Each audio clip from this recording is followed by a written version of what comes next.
kalau anda menyewa tidak ada rental agreement, kalau pemilik rumah tu halau anda tiba-tiba ataupun naikkan duit sewa anda suka hati, there's nothing to protect you. Begitu juga dengan kalau anda yang nak memberi sewa rumah anda sendiri pun sama juga. Kalau let's say penyewa tak bayar pun duit sewa, apa yang anda boleh buat kalau anda tidak ada rental agreement?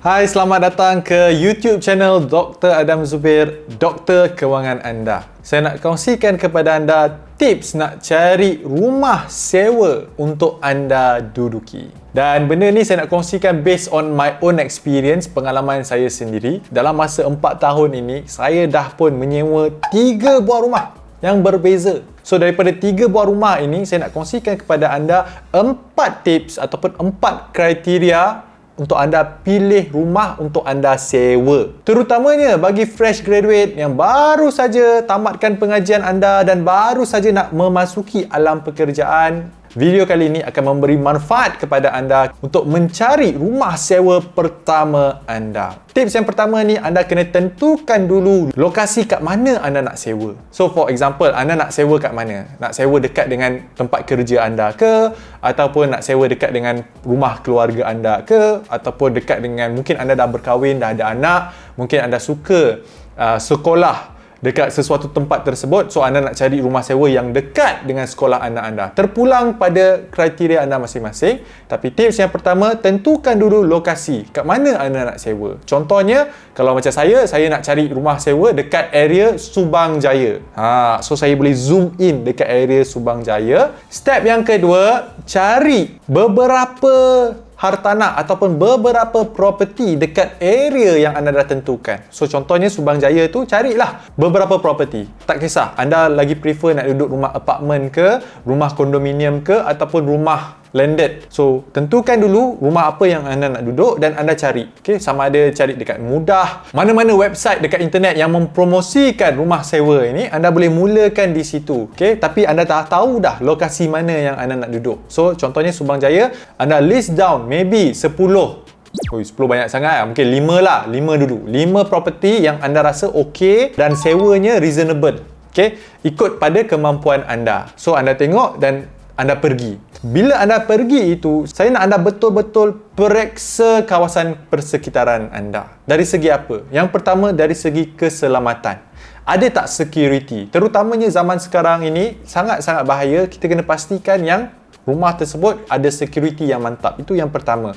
Yang kedua, dari segi kemudahan ataupun facility. Ada tak facility ataupun kemudahan? Contohnya ada stesen bas ke, ada MRT station atau LRT station. That would be a plus point. Yang ketiga, anda kena tahu ada tak kedai-kedai yang berguna. Contohnya kedai makan, dekat ke tidak. Apa lagi? Kedai dobi ke. Mungkin anda jenis yang memang tak ada masa nak basuh kat rumah, anda nak pergi hantar kat dobi. Kat mana nak hantar anak pergi sekolah. Okay? Benda-benda macam ni anda kena tentukan. Kawasan persekitaran tu sangat-sangat penting. Okay? Coming from me, saya ingat lagi rumah sewa saya yang pertama, kalau saya nak cari kedai makan, itu memang kena naik kereta dan terpaksa travel at least 10 ke 15 minit baru jumpa kedai makan. So sebab tu saya pindah. Okay, saya pindah.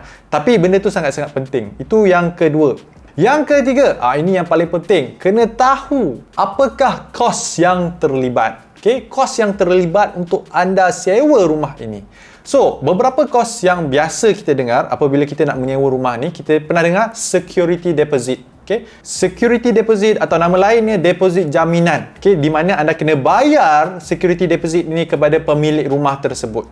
Dan biasanya security deposit ni dia ada formula dia. 2 plus 1 plus 1. Biasanya lah. Kadang-kadang dia berubah ikut pemilik rumah tersebut. Tapi 2 plus 1 plus 1 ni maksudnya apa? 2 months rental. Anda kena bayar 2 months rental plus 1 month advance rental. Maksudnya bulanan tu lah. Kalau anda sewa mula pada bulan Januari, anda kena bayarlah that 1 month untuk bulan Januari tu. And 1 month utility as a utility. Contohnya bil air anda, bil elektrik anda. Okay, so 2 plus 1 plus 1. So, gunakan formula tersebut. Misalnya, rumah yang anda nak sewakan ini harganya RM1,000. So, anda kena bayar 2 plus 1 plus 1. So, 2 kali 1,000, RM2,000 plus 1 kali 1, okay, iaitu RM1,000 plus 1. 1 kali 1, RM1,000. So, 2 tambah 1 tambah 1, RM4,000. RM4,000 inilah yang anda kena bayar sebagai security deposit, deposit jaminan, plus dengan rental lah untuk bulan tersebut. Ini adalah duit yang anda perlu keluarkan terlebih dahulu. Dan kalau anda gunakan khidmat ejen, so ejen akan ada fee-nya. Biasanya dalam RM500 ke RM1,000. So, benda ini anda semua kena ambil tahu. Dan selain daripada kos security deposit ini, anda pun kena clarify betul-betul dengan pemilik rumah siapa yang akan bayar maintenance fee misalnya. Biasanya pemilik rumah yang bayar. Siapa yang kena bayar security fee? Okay? Rumah kedua saya sewa dekat Malaysia ini, saya yang kena bayar security fee. So benda ni memang kena clarify siap-siap dengan pemilik rumah.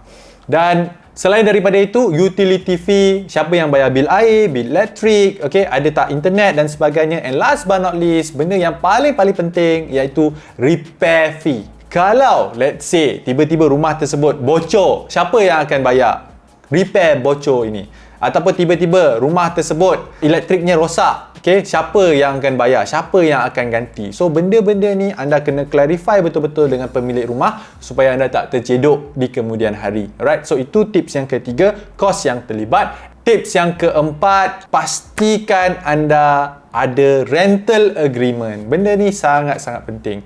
Rental agreement ini penting untuk kedua-dua pihak. Bukan saja kita yang nak menyewa, tetapi pemilik rumah yang nak sewakan rumah tersebut. Kalau pemilik rumah yang nak sewakan rumah anda kepada penyewa tanpa rental agreement, sangat-sangat berisiko kepada anda. Kepada dua-dua.